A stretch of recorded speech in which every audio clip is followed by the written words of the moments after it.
Meditation is exactly the same as going to the gym. You're working a muscle, you're working your mind, you're working your brain. It is no different to you working your physical body.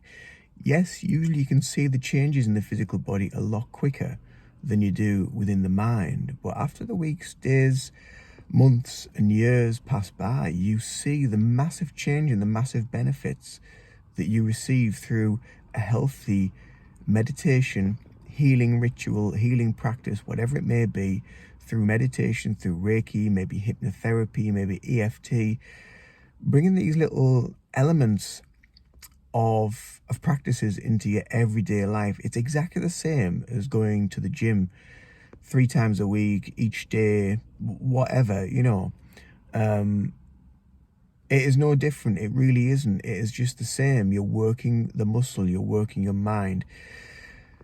And the places that you're going to within the mind when you are going into meditation they can sometimes be scary.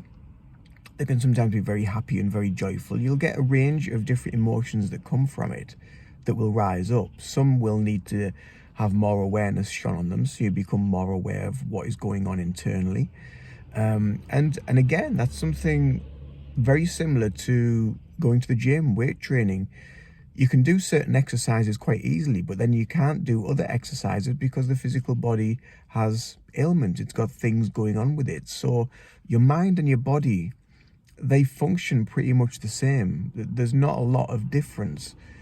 And meditation isn't always just about sitting still and closing the eyes and focusing on your breath, even though that is predominantly what a lot of it is. However, meditation itself can be taken into each and every day just by being aware of your breath. And it's something that just the other day I was with myself, I was very aware pretty much all day of my breath, of my breathing, of how I'm breathing into the belly. And that is a practice. That is through kind of years of practice and discipline into the self, whereas many people are so unaware of how they breathe and where they breathe and how the breath works around the body and what's going on within the body. Most people are totally unaware of that. When you start tuning into the breath and how you breathe, are you breathing shallow? Are you breathing fast? Are you breathing lightly? Are you breathing slowly and nice controlled flowing breaths? Are you breathing into the belly? Are you breathing into the chest? Where are you breathing into? Where is your awareness within each breath? It takes a long time to get to that level of practice. But the only reason and the only way you can get there is by doing it and getting there.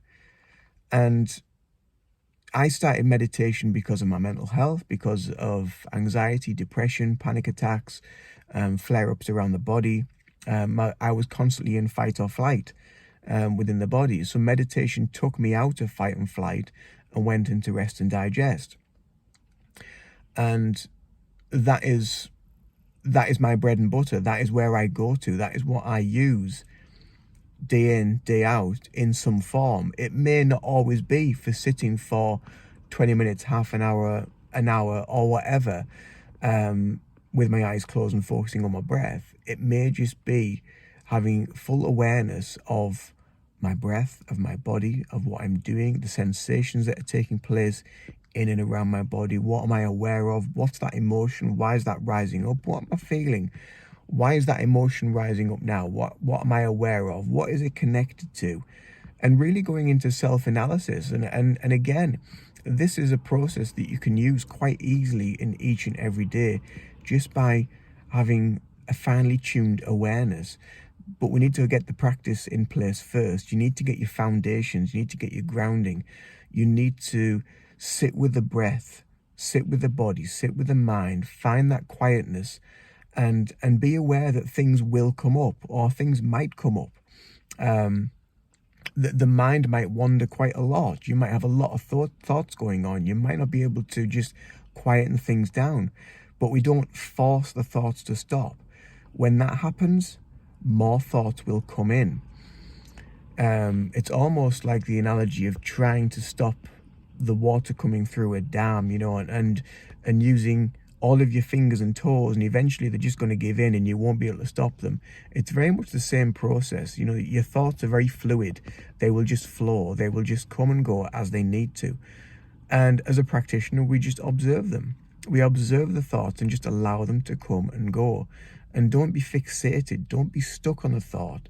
Don't be stuck on the emotion. Don't be stuck on the feeling. Just allow them to be floaty.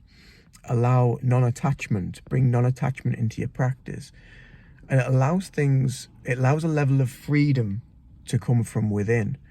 And when you find that freedom, you find openness, you find light, you find spaciousness, and you can take that into each and every day. And that is an extremely powerful, healing place to be.